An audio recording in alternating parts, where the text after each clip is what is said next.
Hello and welcome. My name is Lori Stotler, the Janesville City Clerk Treasurer, and this is the Central Count Municipal Board of Absentee Canvassers Training. Plan on spending about an hour with me on today's training, and we'll go over the agenda, which we will cover, of course, the basics, and then we'll go through some details, which I haven't really touched on this year too much. So we'll dive into some process. We'll talk about equipment. I want to go over some paperwork processing, how we balance out and report out results, and then of course what we do at the end of the evening so that everybody tears down and we all participate in closing up for the night.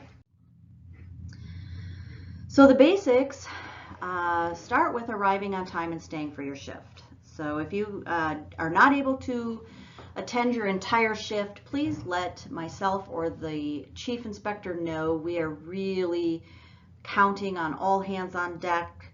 Making good progress depends on the momentum of a committed few, and I have 16 of you scheduled all day starting at 8 o'clock on Tuesday.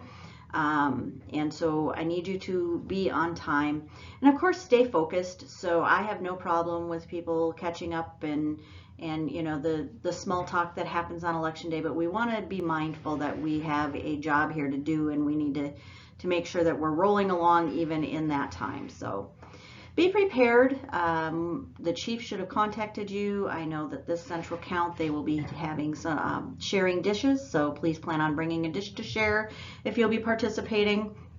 Don't forget your meds. It can be a long day. Dress in layers. It can be cold sometimes, it can be warm sometimes.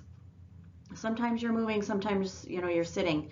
And then wear very comfortable shoes. So all those things. Bring your own sodas, teas, whatever it is, if you are not a water fan.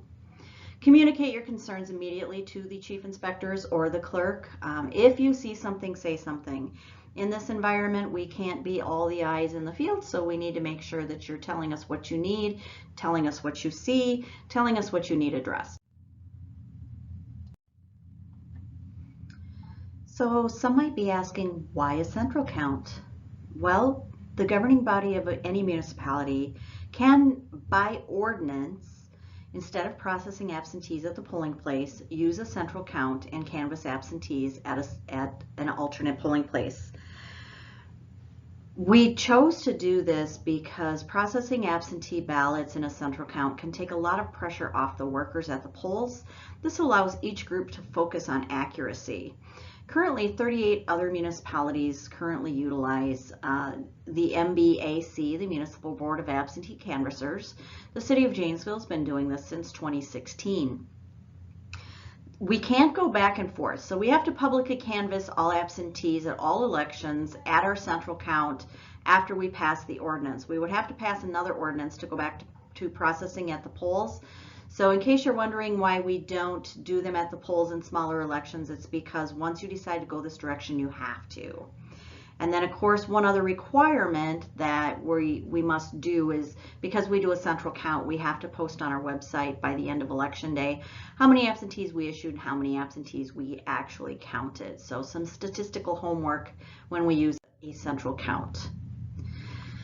So I think it's important that we understand when you're processing absentees, you're processing several different types of voters. And while the bulk of them are just regular absentees, there are other types. And so a regular absentee is basically anybody that comes to do early in-person absentee voting, or someone like me who if I was working all day and didn't think I could get to the polls, I could have an absentee mailed to my home for just this election. Otherwise, if you're indefinitely confined, you would determine that from an illness or infirmity or being homebound, you're indefinitely confined. We would automatically be sending ballots, absentee ballots, when available after every single election until you don't return one, and then we would send a letter to you to make sure that you still want ballots sent to you. So that's the difference between regular and indefinitely confined. Is regular is for specific elections in one calendar year. Indefinitely confined is for those with illness or infirmities that they can't get to the polls on election day.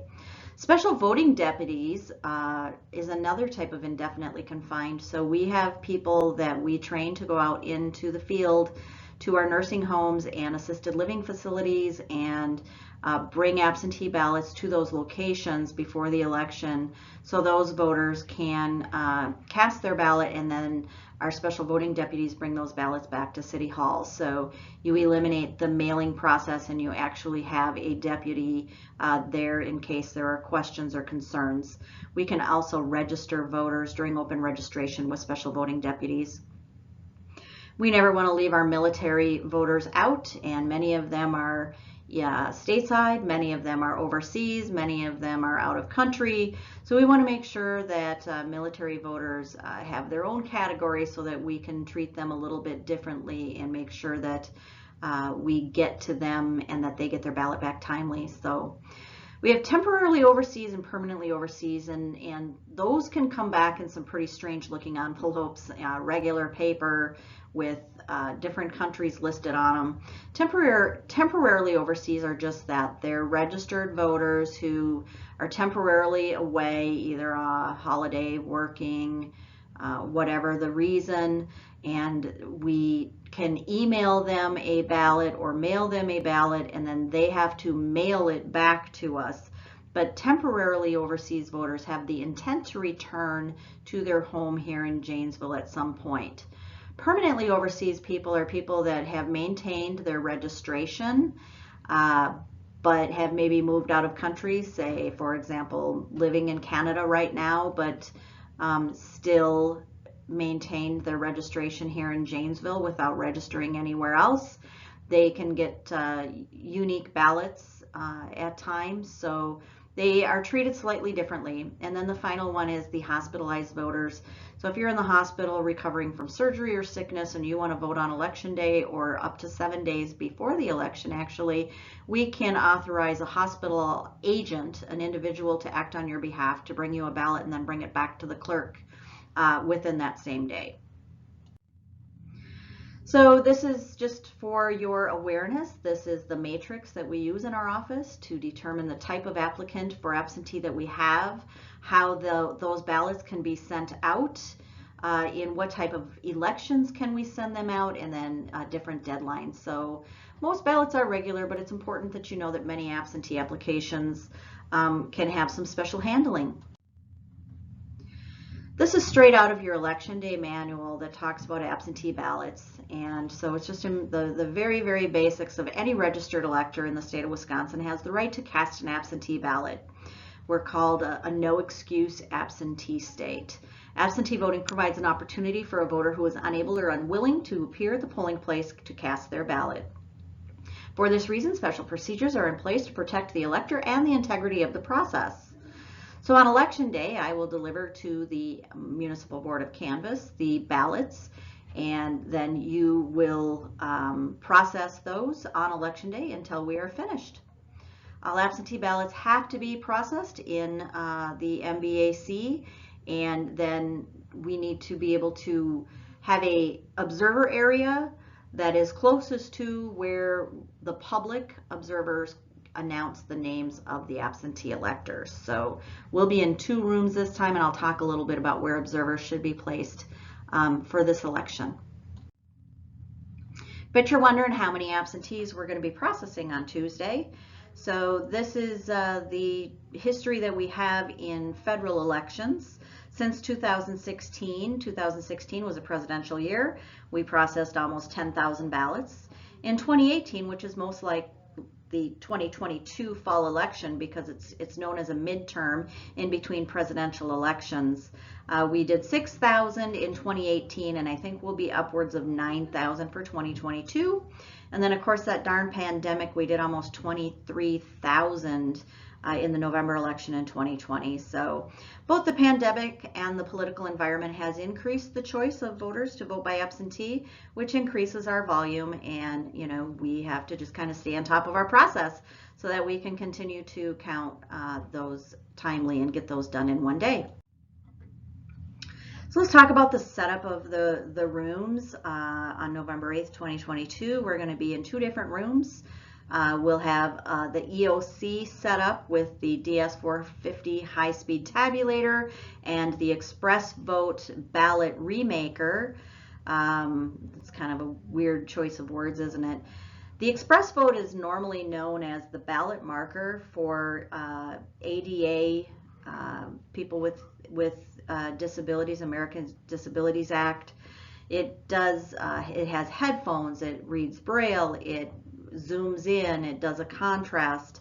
But what I like the most about it is it's a very flexible machine that has blank ballot stock, and it holds the ballot information inside, so you can mark your selections on the screen, and then it will actually print out a ballot to go into the DS450 tabulator. So it is not a tabulator itself, it is a ballot marker, and we found that the express vote is one of the most efficient ways to remake ballots at central count when we need to. And then in the room 416 across the hall, we will be using the Badger books to assign voter numbers while we open the envelopes and separate the envelopes from the ballots. Your chief inspector will have a timesheet for you to sign in and sign out. You'll have a name badge to wear so that you can be identified as a worker. And then the chief will provide you with the documentation and supplies that you need in order to perform your function. And of course, if you need something, please let us know. I have lots of supplies and I'm happy to accommodate. Your chiefs this election will be AJ and Diane, and they will be operating the DS450 in that area. They've asked me to let you know we'll be running one ward at a time, but the big message is that ballots must be flattened for effective tabulating. So they come to us folded in many different formations. We want to make sure that we reverse those folds so that it's nice and flat in a tight pile so that it can go through the DS450 like you see in the upper right hand corner of your screen. If it can run those through the machine nicely, in one fell swoop we can put like 200 ballots in there. It runs 80 ballots a minute. The ballots that don't have any issues will sort into the bottom bin.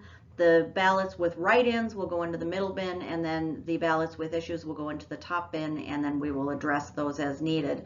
But the key to being efficient with this machine is that ballots have to be flattened with no rips or tears, that they have to be nice and flat. So we're going to get a large table, and the chief supplies will be in that area. With the express vote, we're going to use a team of 2. All remade ballots have to be done by 2 election inspectors, and so you'll need your incident log or your remade ballot log, the express vote ballot stock, which I will provide you, red pens. We use red pens when working at the MBAC to separate our markings from a voter's marking, and then you'll have a large table to work at. Badger books will use 3 teams of 3. It can also be done with 4, but because I've got 16 of you on election day, we're going to do it with 3.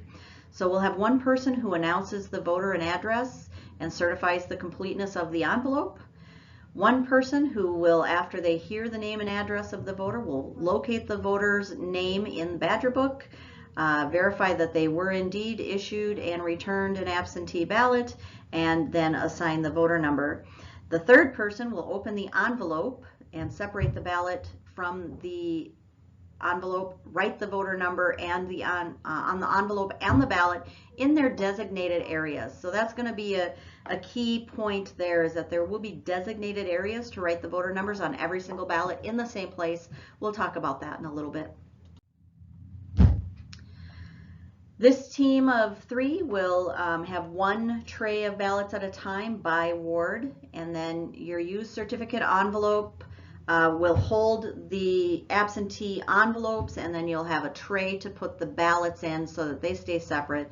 You'll also use red pens, and then we have electric letter openers where I'll have you open the ballots at the top, at the short end, not the long end, so we don't slice ballots. And now we're going to dive into some process, and so this might be the dry bones of the training, but I really want you to understand why we do what we do and what the process is according to the law. So it requires a base knowledge of rules, regulations, and a recent court ruling that we are dealing with is that the Wisconsin Election Commission is not allowed to give clerks guidance on how to determine whether or not a certificate envelope is sufficient for counting. And so we've had to work with our city attorney and come up with some guidelines ourselves. We've worked with Rock County Clerk Lisa Tollefson to come up with some guidelines so that across the county we're doing things consistently and making sure that what we do will stand up in a recount or a court challenge. And we're certain that those will be continuing to pop up over the next several years because of the political environment that we have. And so we do everything with the intent to be able to prove and show our work and put best practices in play. So the process of processing absentee ballots will provide you the ballots on election day. Those are in my vault currently. We'll bring you one ward at a time. You'll take the very first, they're in ward order alphabetically. So you'll take the first absentee, you'll announce each elector's name and address out loud. Don't open the envelope until some certain steps have been taken. That first step will be to check the ineligible voter list. So the person who's assigning the voter number should open the ineligible voter list booklet, look for that voter's name to make sure that they are not in there due to a felony conviction. If they are in the book due to a felony conviction, you will want to set that aside for us to make ineligible or reject, and so we'll process those differently. If it's not in the book, they proceed to review the certificate envelope to determine the following. And so on the right-hand side of your screen, you're looking at a sample ballot. We want to make sure that that envelope is not open. We want to make sure that it's not been opened and then resealed. Now, I will tell you, on occasion in the clerk's office, when we're dealing with this many ballots, every once in a while our mail equipment or the post office will send us stuff that is damaged, and I will need to secure it. And so you might see notes sealed by clerk with a date on it and a witness. Those are ones that we might have to take a second look at, but normally they should not be opened and then resealed or open at all. We might make sure, looking at the red arrows, that the voter has a signature.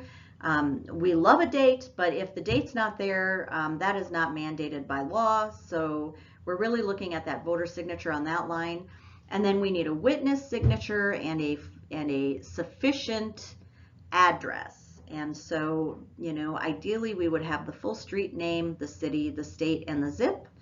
But sufficiency is kind of a vague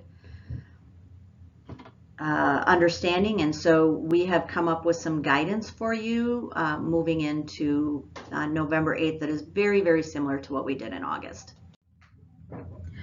So let's talk about this address sufficiency standard. So it has to have the voter signature, witness signature. That's a deal breaker. If it doesn't have that, we're going to have to set that aside and put it over on the rejected table on the log. The witness address, this is key right here. It needs to be sufficient in a manner that, without doing any other research, we could reasonably locate the address of the witness using just the information they provide on the envelope. So without going to Google or looking them up in WisBoat, the address that the witness provided, we could reasonably locate that witness using that information.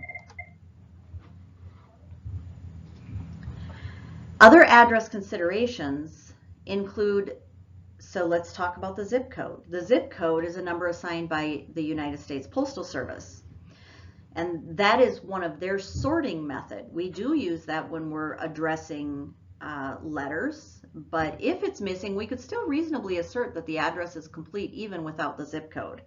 We have been accepting as returned all the envelopes that have witness addresses but not the zip code. So it would have the city and state with the street address but not the zip code. And then state statute 687 sub 60 states that if the certificate is missing the address of a witness, the ballot may not be counted. And so I'm just pointing out at this point that it says may not versus will not. Okay, so if we're talking about, you know, the letter of the law, it does leave some room for interpretation in there. I'll point out that state statute is silent on what defines address, and the legislature has not taken any action during these last few elections to further define that. So we're kind of left to legal advice to deal with this. So without state statute defining address, I went to the dictionary, and Merriam-Webster defines address as a verb to mark directions for delivery on, to consign to the care of another, such as an agent or factor. Merriam-Webster defines address as a noun as directions for delivery on the outside of an object, such as a letter or package, a place where a person or organization may be communicated with. So directions for delivery on the outside of an object. I'm not sure if that means, you know, go down to the quick trip and take a left next to the church, but a street address in a city and a state probably would cover us by Merriam-Webster. So this is what we've been doing in our office, and this is what staff is going to recommend that the MBAC do on election day. So you'll accept as returned to be counted when the voter didn't date next to their signature. That's not required by law, so we're not going to worry about the date. The absentee is complete, but the witness address is missing the zip only, but they include the city and state. We're going to return that to be counted. So we have accepted that in and not contacted the voter. Absentee is complete, but witness address is missing the state and zip, but they included the city. So 123 Main Street, Janesville. We're returning that to be counted. The absentee is complete, but the witness address is missing the city, state, and or zip, and the street is the same as the voter's address. We're returning in for counting. So very often we will have a spouse or a roommate or a relative living at the same address be a witness, and they simply put the same street address that's on the voter label. That voter label has the city, state, and zip, so we've been returning that in for counting. We have been rejecting absentees if it's, of course, missing the voter signature, or it's missing the witness signature, or if it's missing the entire witness address, that line was left blank, or if the address is complete but the witness address is missing and the city and the street address not given is not the same as the voter's address. So they may have put in 123 Main Street, but that 123 Main Street is not where the voter lives.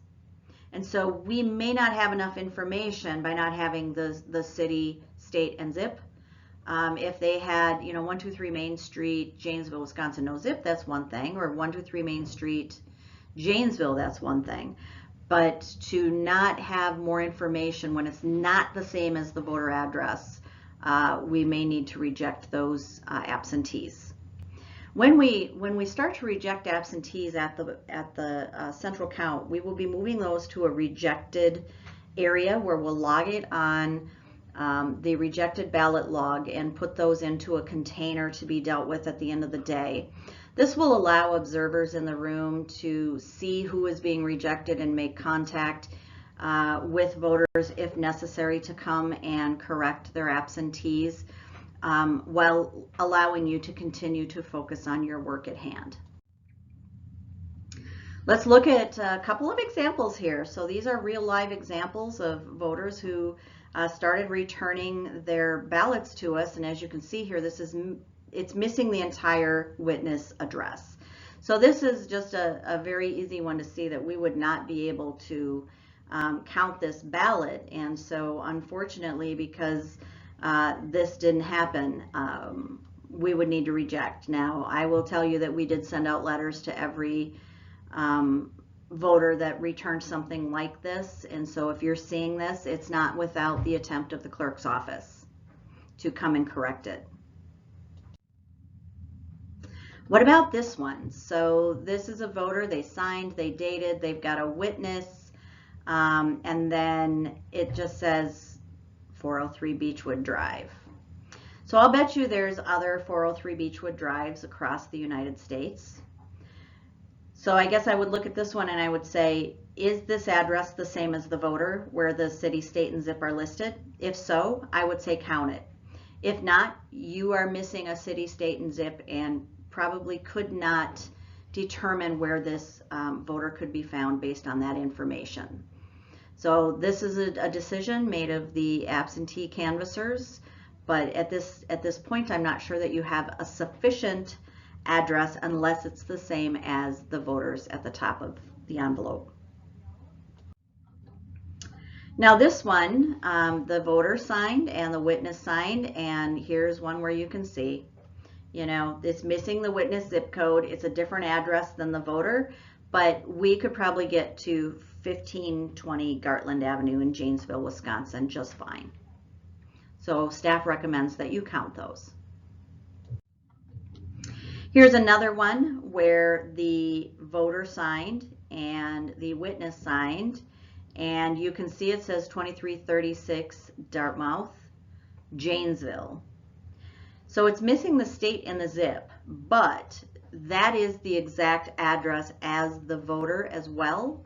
And so in this case, because they have the same last name and they've listed the same street address, we believe that this would be sufficient. So if the envelope has been opened or resealed, the signature of either the elector or the witness is missing, or the witness's address is missing, the absentee ballot certificate envelope is insufficient and the absentee ballot must be rejected. If there are no clerk initials, however, on the envelope, do not reject the ballot, but note the omission on your incident log and then process as normally. We have a general rule here that we don't penalize the voters for the errors of the clerk's office. And so if we did not initial at the top, we notate the omission, but we don't reject it. So that's kind of an important thing to know. If the absentee certificate envelope is found to be insufficient, we're not going to open it. So remember back when I said how the Badger Book person is looking up the voter and then setting it up to assign a number. Be very careful because you don't want to assign the number because you can't unassign. So we're waiting to make sure that the certificate is sufficient before we hit that submit button. So if it's insufficient, don't open the envelope. Do not issue a voter number. We're going to have little stickers that you can place on the envelope with the reason why you're rejecting the ballot. And then we're going to go over and put it on the rejected ballot log with our reason for rejecting listed on that. And then we'll record the ballot as not counted on the absentee ballot log. We're going to place that unopened certificate envelope in our carrier envelope and secure that until 8 o'clock when we process the rest of the stragglers, and then we'll do a final reject log at the end of the night. Now, if the absentee certificate envelope is found to be sufficient and you're ready to count it, you carefully remove the ballot from the certificate envelope. The Badger Book Tech will locate the voter on the list, prepare to issue the voter a number after the next steps have been completed. So please don't commit a number in the Badger Book until the envelope and the ballot have been deemed acceptable and not rejected. So once we get that envelope opened, you're still waiting to put the number in Badger Book. So you're still not submitting, because we want to make sure that no more than the number of ballots, proper number of ballots is enclosed. So every once in a while, ballots sent to family members together, they think, well, we'll just send them back together and save the stamp. And so maybe they accidentally got two and they submitted both. So sometimes they stick together when we're, processing them out. So if the certificate envelope contains more than one of the same type of ballot and both ballots are marked both ballots have to be rejected. So we're not going to issue a voter number. We're going to mark each of the same type ballots rejected. We're going to put it back into the envelope and do this same rejected process, putting it into the brown carrier envelope onto the log and then with the sticker.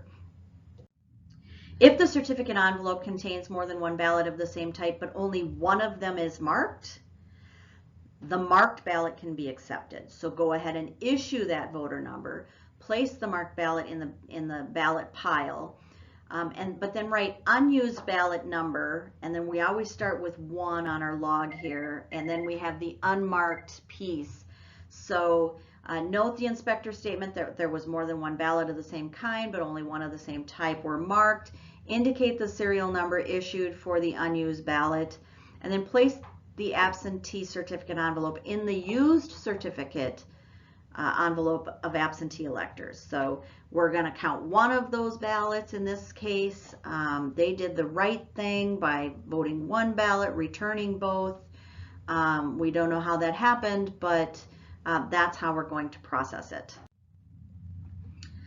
And then check the initials of the issuing clerk. So the ballot has a place on the back where we have a practice in our office. I like to have them circle the word in red and then initial that it was issued by the municipal clerk on the back of the ballot. On the back of this ballot, you're only seeing the information for processing a ballot, and then the front of the ballot are the contests to be voted. So very rarely should you have to even look at the front of the ballot. Most of the work we're doing on election day will be on the back.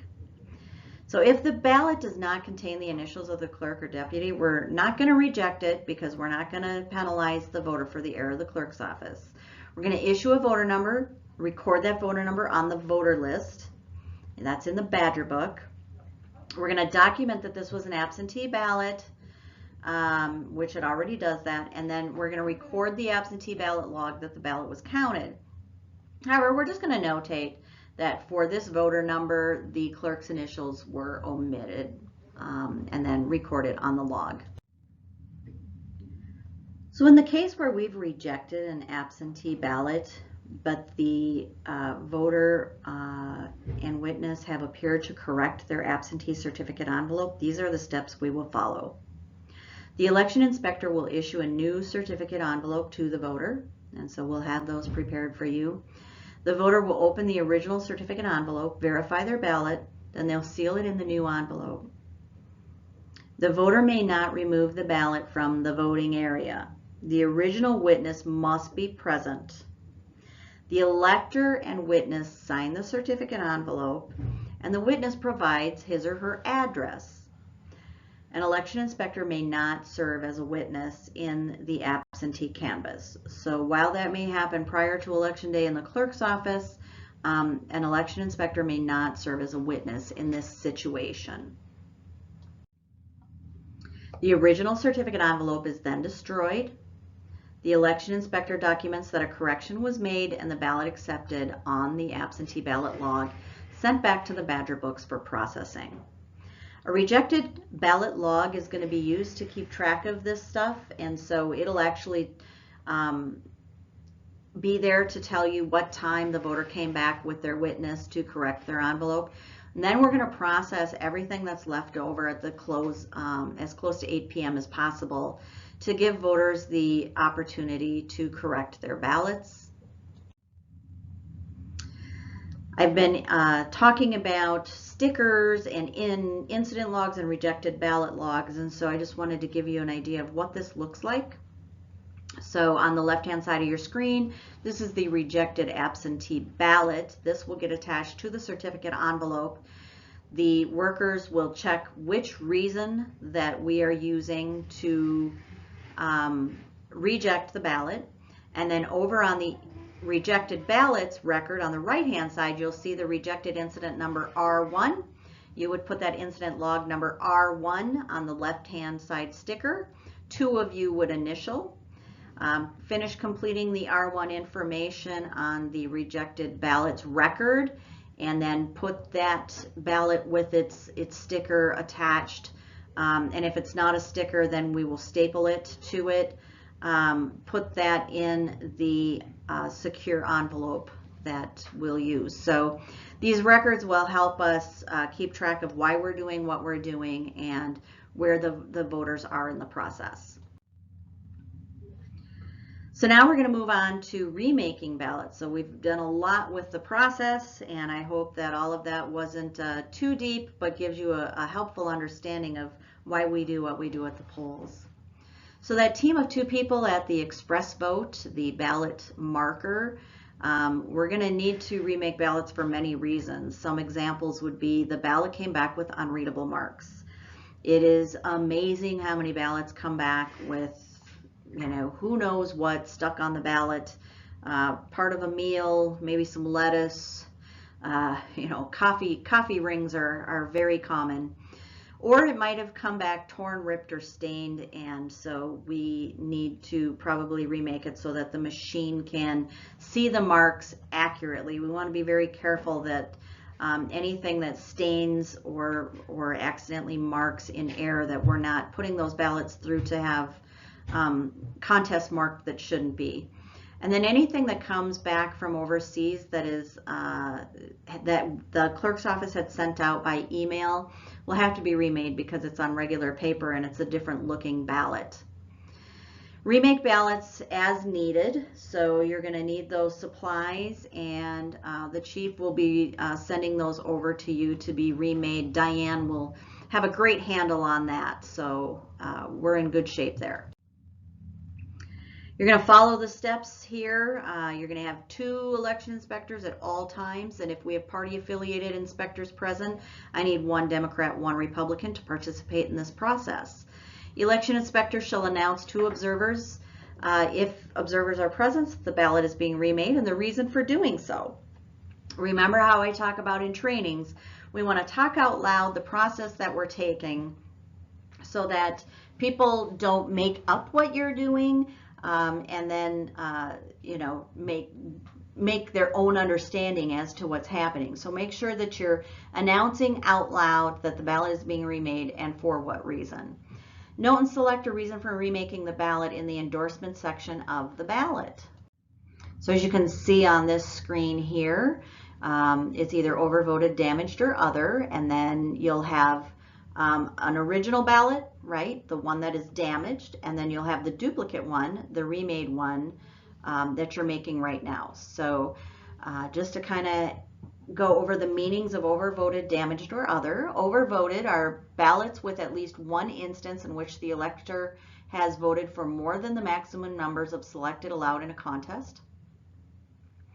Damaged ballots include ballots in which the voter circled names on the ballot rather than marking the arrows or ovals, and ballots are mutilated by the postal equipment, etc. Other ballots include ballots emailed or faxed to a voter, and ballots accessed and completed by a military or overseas elector through My Vote Wisconsin. These ballots are labeled the original, so the one that came to us to be processed is the original, and then the duplicate ballot is the one you're remaking in the express vote. So we want to make sure that you use the same number, so you're going to use remade 1 and remade 1, and you'll mark those on each side. I've got some images coming up here.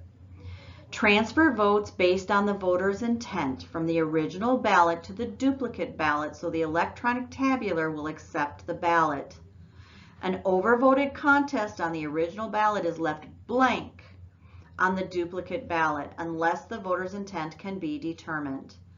The duplicate ballot for a crossover voted original ballot is a blank ballot for municipalities with the DS200. So we have equipment that can process overvoted, so I don't anticipate you doing a lot of remades for that particular type. The duplicate ballot is inserted into the tabulator DS450. The original ballot is bundled together, marked, and placed in the original ballot's envelope. That way, in the case of a recount or a court challenge, I can take that original ballot's envelope, I can find remade number 1, I can find the duplicated ballot remade number 1 that went through the tabulator. I can line those up in front of an attorney and say, see, this was the original, this was the remade, they match, and then show our work. So the original ballot's envelope is placed in the ballot container. And so we're at the end of the night, we're going to put those in the ballot bag and secure those with the ballots in case we need them at a later date. So here's the image that I was speaking of on how to remake a ballot. So if you look at the image on the left, you'll see that the inspectors put in remade number 1 on the original, and then they both initialed on the lines. And then on the right-hand side, they marked the same exact thing, except for the remade ballot says duplicate ballot number. So that kind of shows you how you can match it up. So the original ballot number 1 in red and the duplicated ballot number 1, the remade ballot in blue, I'll have one not go through the tabulator, one go through the tabulator. If I needed to match them up, that number 1 would show me. And we'll go on to number 2 and 3 and 4 and so on. And that will help us to match up the work that we're doing throughout the day. This is your remade ballot record. So in an election like this, we want to make sure that you have to write the least amount, and so we've created this remade ballot record. So you're going to use remade 1, remade 2, remade 3, and so on. Put the ward number on the original ballot and the ward number on the remade ballot. Every once in a while, a voter will be issued the wrong ballot, and you're certainly welcome to remake the ballot on the right ward ballot and just follow this documentation. If there is no ballot enclosed in a returned envelope, you're going to be remaking a blank ballot. That would be the reason for the remake, but you'll have the wrong ward, you'll have it's not readable, damaged, email unknown, and then of course 2 officials will initial in that far right hand side. I'm not too concerned about the time of the remade, but I do want you to try to your best to stay within the hour so that we can track those where needed. So circle AM when you're in the AM, PM when you're in the PM. Out of everything that we've talked about today, this is a very big statute. Wisconsin Statute 7.50 talks about determining the voter's intent. So when we're counting votes at any election, the voter's intent is the controlling factor in determining if and how a vote should be counted. When there is a question of how a vote should be counted because it is not clearly marked as the instructions on the ballot indicate it should be, the decision is made by a majority vote of the election inspectors. So even though tabulators may be used to assist in counting, the decision on how to treat a questionable ballot is made by election inspectors. One common example of when a determination of voter intent and the validity of a ballot must be made is when an elector has overvoted for a particular office on the ballot. I mentioned before that our DS200 now knows how to not count contests that are overvoted while counting the rest of the ballot, but the ballot should be treated as an overvote for that office only. A record is made on the inspector statement that the vote was not counted for that office because of an overvote. All other offices on the ballot must be counted as their voter intended. Now, there are a couple of voter opportunities where some voters think they can maybe game the system, or they're just really excited about their candidate. I'm not sure what their intent is there, but we do have situations where maybe you marked Lori Stotler where it was on the ballot for city clerk, but then down below on the right and you also filled in the bubble and put in Lori Stotler. So what is the voter's intent there? Is that an overvote, or was that intended to get one vote? So determining voter intent is very important, and it must be when a decision needs to be made on the determining the voter's intent, you use the majority of the inspectors present to be able to make that determination. So let's move on to Badger books. We're going to have 3 teams of 3, and you'll have a Badger book tech. You'll have the envelope announcer and opener, or the announcer who will pass it to an opener, depending on how many you have. And then you'll have a ballot separator and number assigner who flattens the ballots. So I apologize for the quality of these screenshots. I had to use my cell phone because our original plan fell through. But on the left-hand side, you're seeing the Badger book setup that you'll have at your table. You'll have just the unit itself, keyboard and mouse, and a possible scanner that we can use. On the right-hand side, this is showing how you will do the open polls checklist. We have all 37 wards listed in the central count so that you can see that. And before we start, the voter count was reset to 0. And so together as a group, we will open the polls at 8 o'clock when we start. The Badger book has 3 options. The green bar is to check in voters at the polls. The blue bar is to process absentees. And the purple bar is for administrative purposes. So if you'll use the purple bar at the end of the night when you're uploading results to a USB. You'll use the purple bar if we need to add usernames and passwords. But for the purpose of processing absentees, you're just going to click on the blue bar, which will then bring you to the page of looking for voters. And if you just leave the right-hand side on all ballots, you're going to get every single person alphabetically. And since we're going to be doing one ward at a time, we want to make sure that we're selecting the ward so that it's easier for you to just kind of click the box and move down. So you'll select the drop-down box and click Ward 1, and as you can see on the right-hand side, then it kind of resorts the ballots to just Ward 1 and then puts everybody in alphabetical order. And over towards the right-hand side of the screen, you can see returned, returned, not returned.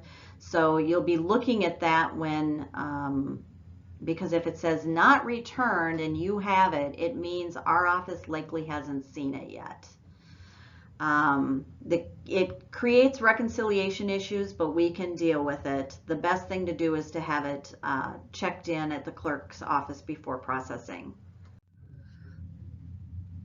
On the left-hand side of this screen, you're going to see that the Badger Book Tech checked the name and address of the voter there, which was Gerald F. Abb. And when they clicked the button, it popped up a please review the absentee records you selected, and then it has a cancel or a process button. And this is where I've been speaking throughout the training that we want to be very, very careful not to click that process button until we know it's a valid absentee to be counted. So hold off and make sure that the voter signature, the witness address is sufficient. You've opened the ballot. You've got a ballot in your hand. It's not going to be rejected. That's when you hit process to assign the number. So once you have that information, you can hit submit, and then as you can see here on the right-hand side, it's going to assign voter number 1 and turn that bar green, meaning we have processed that absentee ballot. We won't ever be able to process more than 1 absentee ballot per voter. You'll see on this screen that I've asked you to open the ballot up at the top on the short edge. So after verifying that it's okay to process, you've got a voter signature, a witness signature, and a witness sufficient address. You'll tap the ballot to the bottom of the envelope. So tap it down to where you see the number 5 at the bottom where the signatures are, and then slice open the top. And that's going to prevent us from slicing ballots, because then you're going to make the remade people really, really busy. Remove the ballot and open to the back of, and then lay it on the table and assign the voter number. So if the steps that you'll do is you'll verify that the ballot inside the envelope is the right ward. So if you look to the left side above the name, you'll see City of Janesville Ward 35 BS01 White, Nancy Louise. On the right hand side, you'll see Ward 34 circled. So in this case, we know that the voter received the right ward ballot. You'll also look and see that the clerk's office initialed the ballot. Again, if the clerk did not initial the ballot, we're not going to reject it. We're just going to note that those initials were omitted. Receive the voter number from the Badger Book writer, and then write the voter in red pen in the same spot on every single ballot. You'll see that I've placed voter number 1 in the lower right-hand corner of the label on the envelope. And then I've put voter number 1 in the box at the top of the ballot above the ward. So that is the exact spot. And the reason that this is very, very important for you to do in the same spot every ballot is that in the case of an open records request, we have software that can help to redact those voter numbers. The voter numbers are not an open record, so we don't ever want to be able to identify how Nancy voted here. So if it's in that box, we can redact it. Otherwise, you're asking the county clerk to redact thousands and thousands of numbers in various areas. So please put it in the same spot on every ballot per the picture. The box at the top of the ballot is purposefully utilized for open records and recounts. So stay inside that box, please. I kind of went over just to emphasize where I want those numbers. So then, of course, the person who is separating them, you want to, as soon as you write the voter number down on the envelope and the ballot, you want the ballot to go one way and the envelope to go the other. So the envelope goes to the use certificate envelope, and the ballot goes to a nice pile that has been opened and flattened to be counted by the DS450 tabulator. So I've kind of explained already that the teams of 2 will do the ballots one ward at a time, and that the bottom bin puts out the ballots that have been censored and processed accurately. The middle bin will do the write-ins, and the top bin will have ballots with issues that we'll deal with. The middle bin has to be dealt with too, and even the top bin has to be looked at, because we need to give each ballot a look-see for things that maybe the machine couldn't see. And so before we bag them up for the day, we're going to give them a quick look over, but we don't have to do much to them. And then in the middle bin with the write-ins, we're going to do the tally sheets for registered write-ins only. And we'll get that list to you. We don't have that list until Friday before the election at 5 o'clock. So we'll get a list of registered write-ins that we can check before we put those in their ballot bag as well. Ballots with issues, maybe they get rejected, maybe they get remade, maybe we run them through. So it just kind of nicely sorts those out for us to address. So we're going to review the ballots from the OK bin for registered write-ins where the bubble isn't filled in. So that's another situation, is maybe they do a write-in but they don't fill in the bubble. Remember, we have to look at voter intent. So before we place them in the ballot bag and set aside, we need to look for that. We'll review the counted ballots from the write-in bin for registered write-ins and record them on the tally sheet, and then we'll place them inside that ballot bag.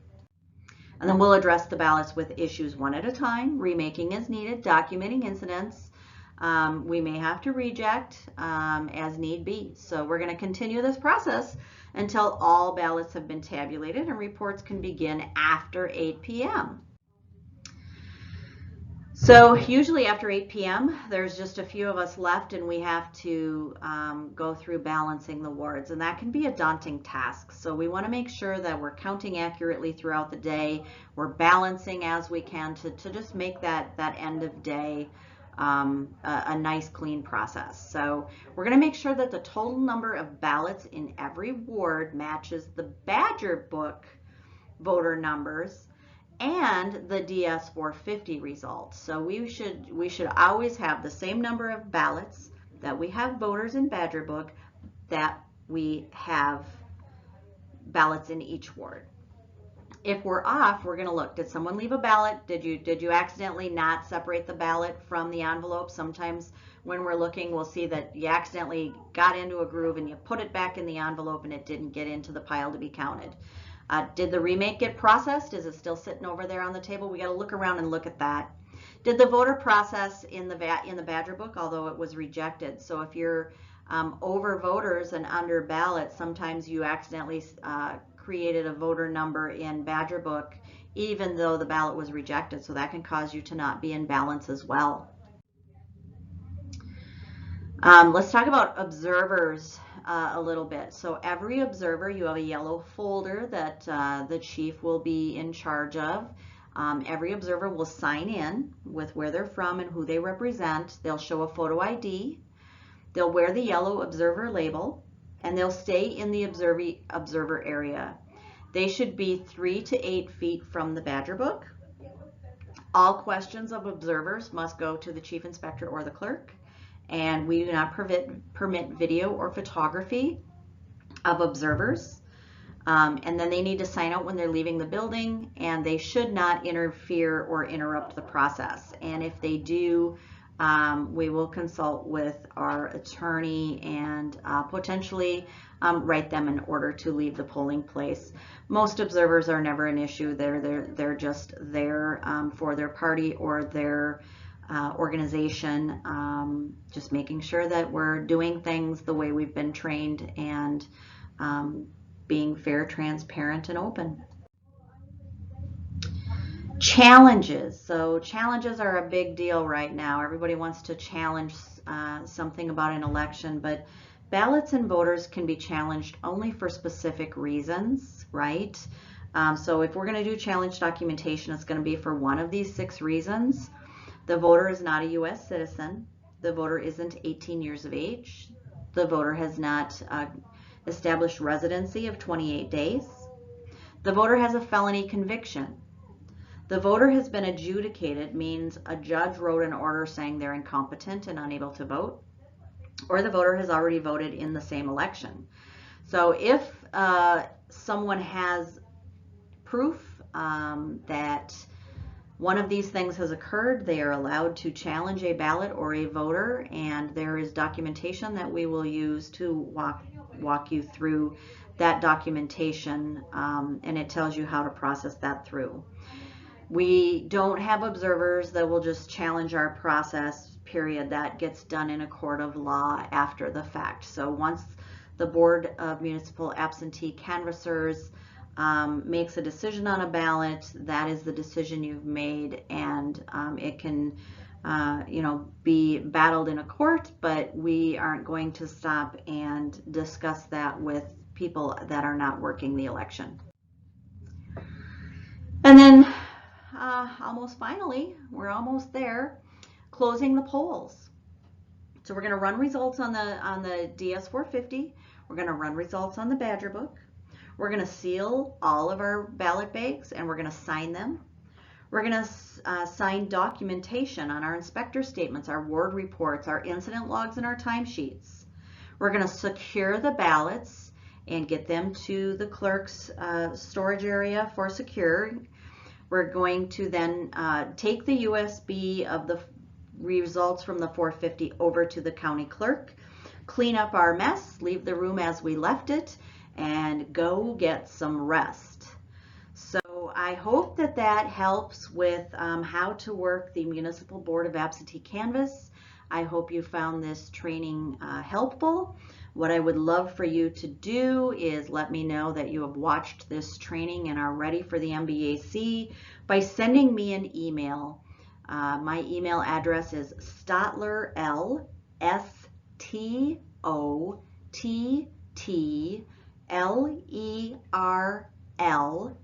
at janesvillewi.gov, G-O-V. Or you can call the number on the screen and let them know that you've completed this training, and then you will get credit for your full paycheck by attending the training. So thank you, and I'll see you at the polls on Tuesday.